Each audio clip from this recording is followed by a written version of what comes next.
never slow up, no I don't take shit. I got no love for the fakeness. If you wanna play tough and wanna hate this, I'll always show up. Sorotan dunia balap kini benar-benar tertuju pada nama Veda Ega Pratama, pembalap muda asal Indonesia yang secara mengejutkan mampu mengguncang peta persaingan kelas Moto3 di musim 2026. Performa eksplosifnya tidak hanya mencuri perhatian penggemar, tetapi juga mendapatkan pengakuan langsung dari akun resmi MotoGP yang menyebut aksinya sebagai salah satu yang paling gila dan berani dalam beberapa seri terakhir. Dalam dunia balap yang dikenal keras dan penuh tekanan, pengakuan seperti itu bukan sekedar pujian biasa, melainkan sinyal bahwa seorang bintang besar sedang lahir. Momentum ini datang di saat yang sangat krusial, karena Veda kini mengalihkan fokusnya menuju seri berikutnya, yaitu Grand Prix Prancis di sirkuit legendaris Circuit de la Sarthe, atau yang lebih dikenal dengan Le Mans, yang dijadwalkan berlangsung pada 10 Mei 2026. Targetnya jelas dan tidak main-main, podium. Bukan sekedar tampil kompetitif, Veda ingin membuktikan bahwa performanya bukan kebetulan semata, melainkan bagian dari konsistensi yang mulai ia bangun sejak awal musim. Di tengah dominasi pembalap Eropa yang selama ini begitu kuat, target tersebut terdengar ambisius, tetapi melihat performanya belakangan ini, ambisi itu terasa sangat realistis. Semua mata mulai benar-benar memperhatikan Veda setelah penampilan dramatisnya di seri sebelumnya di Circuito de Jerez. Balapan di Jerez menjadi panggung pembuktian mental sekaligus kemampuan teknisnya. Memulai balapan dari posisi ke-17 setelah mengalami insiden saat kualifikasi, banyak yang meragukan kemampuannya untuk menembus barisan depan. Dalam balapan Moto3 yang terkenal padat dan agresif, memulai dari posisi belakang seringkali berarti peluang finish di depan sangat kecil. Namun Veda justru membalikan semua prediksi tersebut. Dengan gaya balap yang tenang namun agresif, ia mulai menyalip satu persatu pembalap di depannya. Tidak ada gerakan sembrono, tidak ada keputusan gegabah. Semua dilakukan dengan perhitungan matang, seolah ia sudah memahami ritme balapan sejak awal. Lap demi lap posisinya terus merangkak naik, hingga akhirnya berhasil finish di posisi ke-6. Hasil ini bukan hanya sekedar angka, tetapi pernyataan tegas bahwa ia memiliki mental baja dan kemampuan membaca balapan yang jauh di atas rata-rata pembalap seusianya. Comeback di Jerez tersebut kini dianggap sebagai titik balik dalam karirnya. Dari sekedar rookie yang menjanjikan, Veda berubah menjadi ancaman nyata bagi para pembalap papan atas.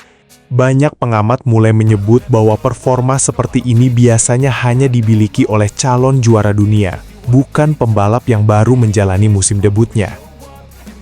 Salah satu faktor utama yang membuat Veda begitu cepat bersinar adalah kemampuannya dalam beradaptasi dengan motor Honda NSF 250RW. Motor ini dikenal tidak mudah ditaklukkan, bahkan oleh pembalap berpengalaman sekalipun.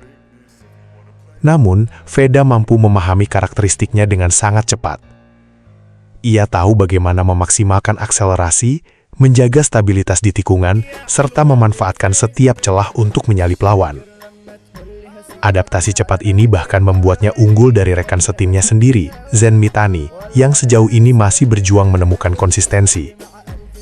Perbedaan performa di antara keduanya semakin menegaskan bahwa Veda bukan hanya berbakat, tetapi juga memiliki kecerdasan teknis yang luar biasa. Ia tidak hanya mengandalkan keberanian, tetapi juga pemahaman mendalam terhadap mesin dan strategi balapan. Selain itu, mentalitas juara yang ia tunjukkan menjadi pembeda paling mencolok. Sebagai rookie, banyak pembalap biasanya memilih bermain aman, mengumpulkan poin, dan menghindari risiko. Namun, Veda justru mengambil pendekatan sebaliknya. Ia tidak ragu untuk berduel dengan pembalap senior, bahkan dalam situasi yang sangat ketat sekalipun. Baginya, finish di posisi tengah bukanlah tujuan. Ia selalu mengincar barisan depan, seolah-olah tekanan tidak pernah benar-benar memengaruhinya. Keberanian ini terlihat jelas saat ia berhadapan dengan nama-nama besar maupun rival seangkatannya seperti Brian Uriarte dan Hakim Danish. Keduanya dikenal sebagai talenta kuat dari ajang junior seperti Red Bull Rookies Cup. Namun dalam beberapa balapan terakhir, mereka justru kesulitan mengimbangi ritme Veda. Ini menjadi indikator penting bahwa perkembangan Veda melaju jauh lebih cepat dibandingkan para rivalnya. Tidak hanya soal kecepatan, keunggulan lain yang membuatnya semakin diperhitungkan adalah kemampuannya dalam mengelola ban. Dalam balapan Moto3, manajemen ban seringkali menjadi faktor penentu hasil akhir. Banyak pembalap yang tampil agresif di awal, namun kehilangan performa di lap-lap akhir karena ban yang sudah aus. Veda justru menunjukkan kedewasaan dalam aspek ini. Ia tahu kapan harus menekan, kapan harus menahan diri, dan kapan saat yang tepat untuk menyerang. Strategi ini membuatnya seringkali tampil sangat kuat di lap-lap terakhir, di mana banyak pembalap lain mulai kehilangan grip. Dalam situasi seperti itulah, Veda mampu memanfaatkan peluang untuk menyalip dan memperbaiki posisi. Ini bukan hanya soal teknik, tetapi juga soal insting balap yang tajam, sesuatu yang biasanya membutuhkan waktu bertahun-tahun untuk berkembang. Performa gemilangnya tentu tidak luput dari perhatian tim-tim besar, termasuk KTM yang dikabarkan mulai meliriknya sebagai calon rekrutan masa depan. Ketertarikan dari tim sebesar KTM menunjukkan bahwa nilai Veda di pasar pembalap muda kini sedang melonjak drastis. Ia bukan lagi sekadar prospek, melainkan aset yang diperebutkan.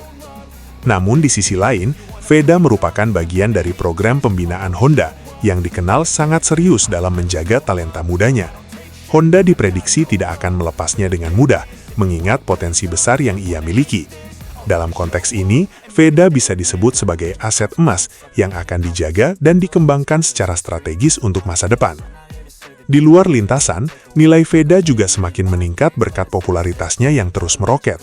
Dengan jumlah pengikut media sosial yang telah menembus ratusan ribu, ia menjadi magnet bagi sponsor dan brand besar. Dalam era modern motorsport, faktor komersial memiliki peran yang sangat penting, dan Veda memiliki kombinasi langka antara performa di lintasan dan daya tarik di luar lintasan. Fenomena ini menjadikannya bukan hanya sebagai pembalap, tetapi juga ikon baru yang mampu membawa dampak besar bagi perkembangan motorsport di Asia, khususnya Indonesia. Kehadirannya membuka harapan baru bahwa pembalap dari luar Eropa juga mampu bersaing di level tertinggi. Kini, semua kembali pada bagaimana langkah selanjutnya akan ditentukan. Balapan di Le Mans akan menjadi ujian berikutnya. Jika ia mampu kembali tampil impresif, apalagi meraih podium, maka statusnya sebagai calon bintang besar akan semakin tak terbantahkan. Konsistensi akan menjadi kunci utama, karena dunia balap tidak hanya menilai 1 atau 2 balapan, tetapi keseluruhan musim. Di tengah tekanan yang semakin besar, Veda justru terlihat semakin matang. Ia tidak terbawa euforia, tetap fokus dan terus bekerja keras untuk meningkatkan performanya.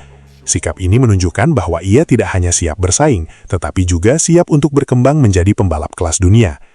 Cerita Veda Ega Pratama saat ini bukan sekadar tentang hasil balapan, tetapi tentang perjalanan seorang talenta muda yang perlahan mengubah persepsi dunia terhadap pembalap Asia. Ia membuktikan bahwa dengan kerja keras, kecerdasan, dan mentalitas yang tepat, batasan-batasan lama bisa ditembus. Jika tren ini terus berlanjut, bukan tidak mungkin dalam beberapa tahun ke depan, nama Veda akan berdiri sejajar dengan para legenda MotoGP. Dan semua itu mungkin sedang dimulai sekarang, dari lintasan Le Mans, di mana satu podium bisa menjadi titik awal dari sejarah besar yang sedang ditulis.